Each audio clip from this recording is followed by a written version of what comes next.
The question number 1.19, which is given as a point charge 2 microcoulomb is placed at the center of the cubical Gaussian surface of the 9 centimeter on edge. So here I am just drawing a particular cubical Gaussian surface and charge is placed here, which value is the 2 microcoulomb, and side of the Gaussian surface is given as the x. X value is given 9 into 10 power minus 2 meter converted into MKS. Okay.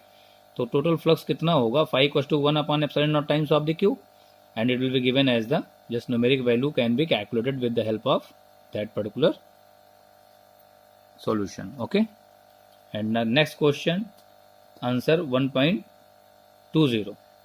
Here flux is given negative flux minus 1 into 10 power minus 3 Newton per coulomb is given, and radius of the that particular sphere is given as the 10 centimeter.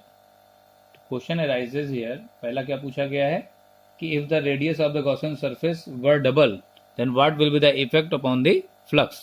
तो we know very well flux is given as the phi और phi E equals to 1 upon epsilon naught times of the Q, and you know very well कि ये flux जो है it is not depends upon the radius और size of the Gaussian surface. Okay, तो इसलिए flux में कोई भी चेंज नहीं आएगा. और now second part, want to calculate the charge q equals to epsilon naught times of the phi e, and we'll put the value of phi as well as the epsilon naught, we will get the result. And third one question here, it is given as the 1.12. in that particular question is given a conducting sphere of the radius 10 centimeter has an unknown charge is not given here, and if the electric field 20 centimeter from the center of the sphere is given 1.5 into 10 power 3 Newton per coulomb and point radially inward, what is the net charge on the sphere? Here I am just choosing a particular sphere. You know very well it is a sphere, and in a sphere charge is unknown. I am assuming here charge is q. Radius of the sphere is given as the r, and from the center of the sphere you know very well distance of the point p जहां पर electric field given है, इस particular point की electric field given है E, जो इससे small r distance पर है, जिसकी वैल्यू 20 सेंटीमीटर गिवन है.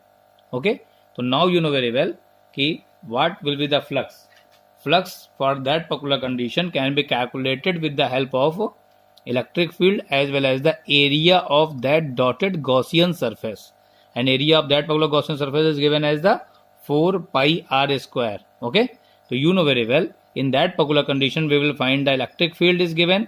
तो फ्लक्स कैसे निकालेंगे, फ्लक्स इलेक्ट्रिक फील्ड गिवन है, डिस्टेंस उस पर्टिकुलर पॉइंट की गिवन है, तो radius of the Gaussian surface क्या हो जाएगी, स्मॉल r, और its value becomes 4 pi small r square. तो you will find the result phi equals to e and 4 pi small r square. Here it is small r square, it is small r square. Okay, and by Gauss theorem you know very well flux can also be calculated as the 1 upon epsilon naught times of the total charge enclosed by the Gaussian surface. तो ये जो dotted Gaussian surface हमने choose किया हुआ है, इसके अंदर कितना टोटल चार्ज इनक्लोज्ड है, जो हमने एज्यूम किया था small Q.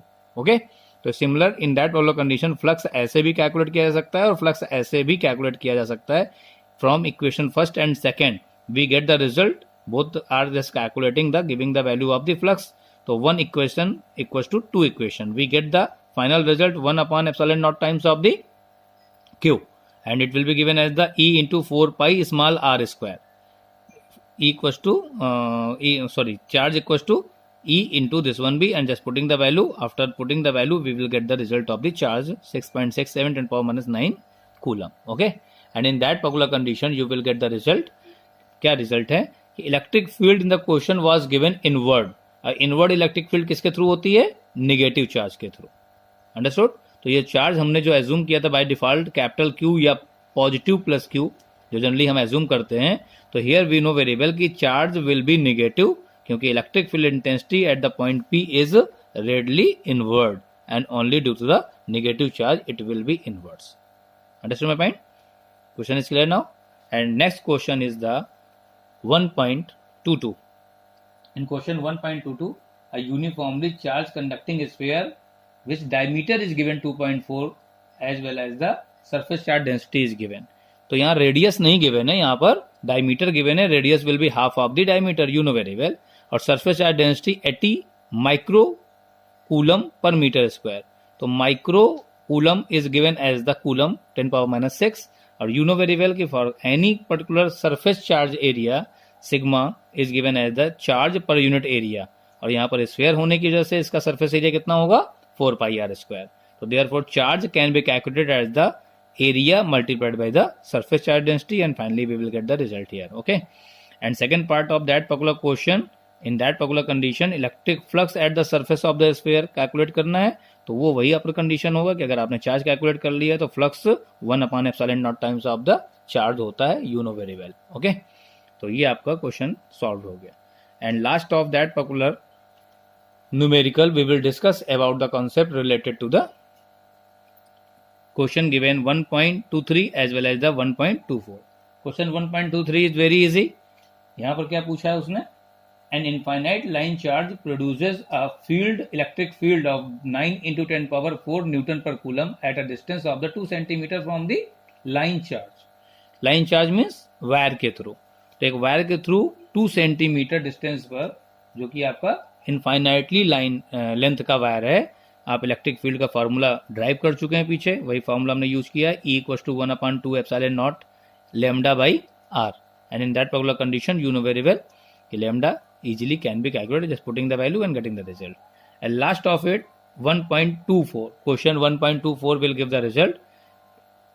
In my video lecture at the conclusion of the Gauss मैंने डिस्कस किया है आप लोगों से कि अगर आपकी चार्ज शीट्स हैं या चार्ज प्लेट हैं, उनकी इंटेंसिटी ऑफ इलेक्ट्रिक फील्ड अलग अलग होती है. यहाँ पर प्लेट गिवन है, शीट नहीं है, ये प्लेट है. ओके, और इस क्वेश्चन का आंसर कुछ बुक्स में गलत भी गिवन है. तो in that particular condition you know very well कि प्लेट इज गिवन, इस प्लेट को पॉजिटिव दिया गया है और एक प्लेट की सरफेस चार्ज डेंसिटी निगेटिव दी गई है.